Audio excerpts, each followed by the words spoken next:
अस्सलाम वालेकुम।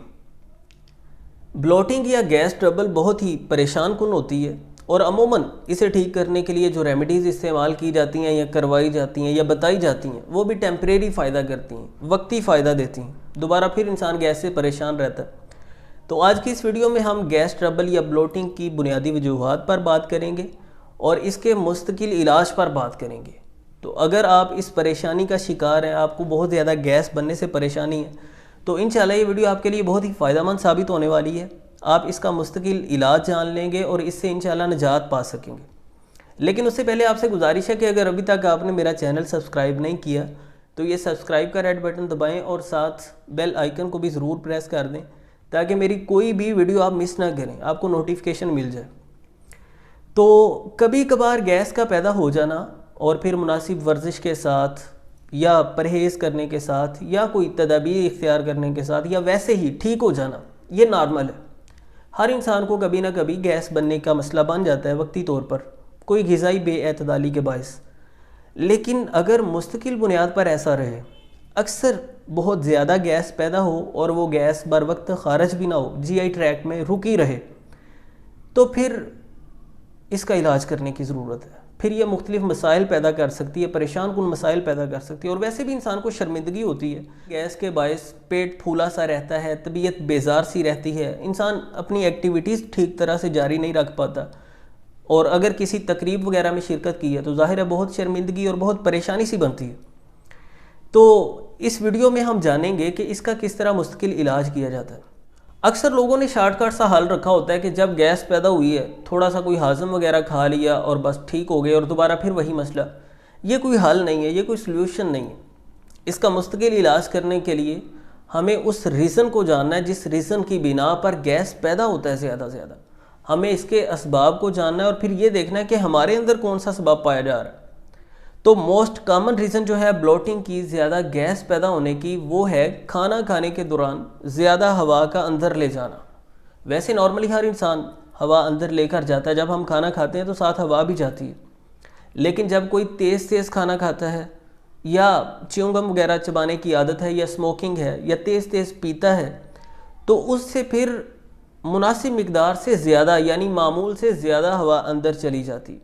अब ये जो ज़्यादा हवा अंदर चली जाती है ये या तो डकार के ज़रिए खारिज होगी या बरास वगैरह के रास्ते, यानी दो ही रास्ते हैं। जो भी ज़ायद हवा हमारे बदन में जाती है वो या तो बरास के रास्ते से खारिज होगी या डकार की सूरत में, और कोई तीसरा ऑप्शन नहीं। और जब ये बर वक्त खारिज भी ना हो तो ये देर तक रुकी रहती है, पेट फूला रहता है, इसे हम ब्लोटिंग कहते हैं। या इसकी कोई मेडिकली कंडीशंस हो सकती हैं, मुख्तलिफ मर्जियाती सूरतें हो सकती हैं, जैसे IBM यानी इरिटेबल बाउल सिंड्रोम, आंतों की हसासियत, उस बिना पर हवा पेट में जमा रहना शुरू हो जाती है, आंतों की सोजिश की बिना पर, या डिस्पेप्सिया की बिना पर बदहज़मी, जिसे हम सूए हज़म भी कह देते हैं कि हज़म की कमज़ोरी। अगर हज़म की कमज़ोरी हो तब भी ग़िज़ा सही तरीके से डाइजेस्ट नहीं होती, जल्दी टूटती नहीं है मैदे में, आस्ता आस्ता टूटती है, मुतअफ़्फ़न होती रहती है और बुखारात बनते रहते हैं। या डिस्पेप्सिया के अलावा इसके कुछ नफ्सियाती मसाइल भी हो सकते हैं, यानी अगर कोई इंसान ज़हनी तौर पे परेशान रहता है, स्ट्रेस का, एंजाइटी का शिकार रहता है, डिप्रेशन का शिकार रहता है, तो उससे भी बहुत ज़्यादा हवा पैदा होना शुरू हो जाती है। बाज़ औक़ात हार्मोन्स में बेअतदाली के बायस हवा पैदा होना शुरू हो जाती है, यानी जिस तरह ख़वातीन जब पीरियड में होती हैं, मेंसेस उनको आते हैं, तो उस दौरान हार्मोन्स का एतदाल नहीं रहता, बिगड़ जाता है, उससे हवा पैदा होना शुरू हो जाती है।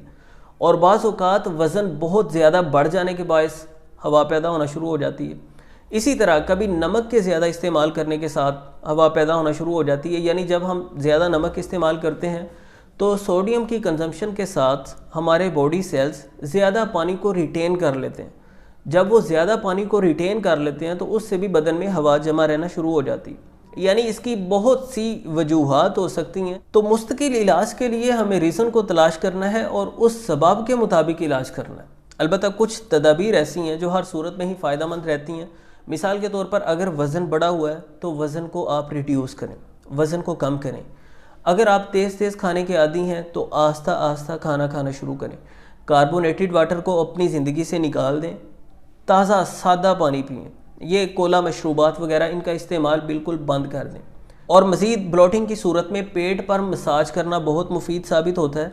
पेट पर जब मसाज किया जाता है किसी रोगन का, रोगन जैतून वगैरह का जब मसाज किया जाता है तो उससे मुनासिब हरारत पैदा होती है जो आंतों की हरकत को बेहतर करती है, इंटेस्टाइनल मूवमेंट बेहतर होती है, उससे भी ब्लोटिंग का मसला काफ़ी हद तक हल हो जाता है। अगर आप जहनी दबाव वगैरह का, डिप्रेशन, परेशानी का शिकार हैं तो ख़ुद को रिलैक्स करें, नॉर्मल रहें, इससे भी इंशाल्लाह काफ़ी हद तक ये ब्लोटिंग का मसला हल हो जाता है। सुबह को ताज़ा फ़ज़ा में सैर करना शुरू करें। और अगर आप चाहें कि मैं आपको कोई मेडिसिन बता दूं तो इसके लिए जवारिश कमूनी बहुत ही बेहतरीन है, यानी वो ऐसे अज्जा से उसे तरतीब दिया गया है कि डिस्पेप्सिया को भी वो ठीक करती है, बदहज़मी के बायस अगर हवा ज़्यादा पैदा होती है उसे भी ख़त्म करती है, आंतों की हरकत को भी वो बेहतर करती है, और इसी तरह अगर कोई बदन के अंदर ताफ़ुन पैदा हुआ हो उस ताफ़ुन को भी ख़त्म करती है। जवारिश कमूनी किसी भी अच्छी कंपनी की ख़रीदी जा सकती है, 100 रुपये के अंदर अंदर तकरीबन 100 ग्राम मिल जाएगी। वो आप सुबह शाम आधा चम्मच इस्तेमाल करना शुरू करें।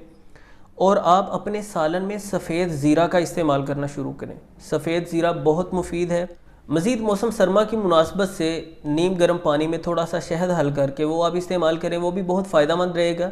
ओवरऑल तमाम मसाइल को वो कवर करने की सलाहियत रखता है। और अदरक का कहवा बहुत मुफीद है। अदरक, दारचीनी और पुदीना, थोड़ा सा अदरक, 2 चुटकी पुदीना और छोटा सा टुकड़ा दारचीनी का, इसे 1 कप पानी में पकाएं और इस कहवा का इस्तेमाल करना शुरू करें। लेकिन मेन बात वही है जो मैंने पहले आपके सामने रखी है कि हमें सबब को सामने रखना है और उस सबब के मुताबिक प्रॉपर इसका इलाज करना है, तभी हम इस मुसीबत से मुस्तकिल निजात पा सकते हैं। उम्मीद करता हूँ कि बातें इंशाल्लाह आपके लिए फ़ायदेमंद साबित होंगी। यकीनन वीडियो को लाइक और शेयर ज़रूर कीजिए। मिलते हैं नेक्स्ट वीडियो में। अल्लाह हाफिज़।